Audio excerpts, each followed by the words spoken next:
এখন যেমন ট্রাম চলে, যে একটা ট্রামেরই ফার্স্ট ক্লাস সেকেন্ড ক্লাস, তখন কিন্তু ফার্স্ট ক্লাসের জন্য আলাদা গাড়ি ছিল এবং সেকেন্ড ক্লাসের জন্য আলাদা গাড়ি ছিল, মানে দুটো আলাদা একদম গাড়ি হতো।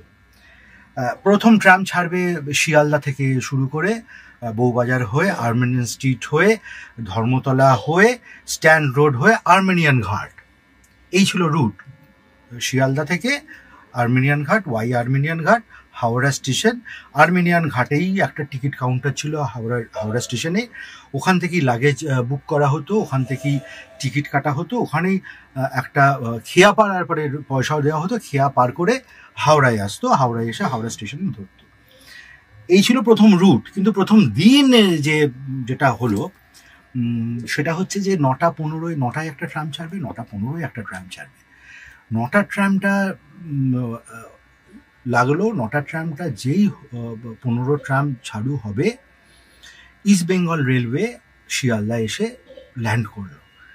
যেই ল্যান্ড করলো, দলে দলে মানুষ দৌড়ে দৌড়ে ট্রামের ভেতরে উঠে গেল। 32টা সিট ছিল, বলা হচ্ছে প্রায় 150 মানুষ ঢুকে গেল। তারা বাদুর ঝোলা হয়ে, মানে লেখা আছে এটা, তারা বাদুর ঝোলা হয়ে ঝুলছে, এবং যারা উঠতে পারেনি তারা কান্নায় ভেঙে পড়েছে, এরকমও বলছে। এবং রিপোর্টটায় বলছে, সেই রিপোর্টটা নিয়ে আমার লেখা আছে, বড় লেখা আছে, সেই লেখাটা আমি দেখাতে পারি। এবং রিপোর্টে বলছে যে যারা উঠতে পারেনি তারা ওই ট্রামের পাশে পাশে দৌড়ে দৌড়ে ধর্মতলা অবধি এসে একদম আর্মেনিয়ান স্ট্রিট অবধি সেই গাড়ির পেছনে পেছনে দৌড়ে নেয় বাচ্চাগুলো, মানুষরা তেমন দৌড়েছিল। একটা কিয়স সিচুয়েশন হয়েছিল এটা।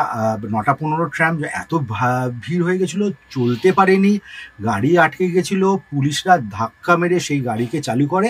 একটা কিয়স সিচুয়েশন হয়েছিল এবং খুবই মজাদারভাবে এই রিপোর্টটা লেখা আছে।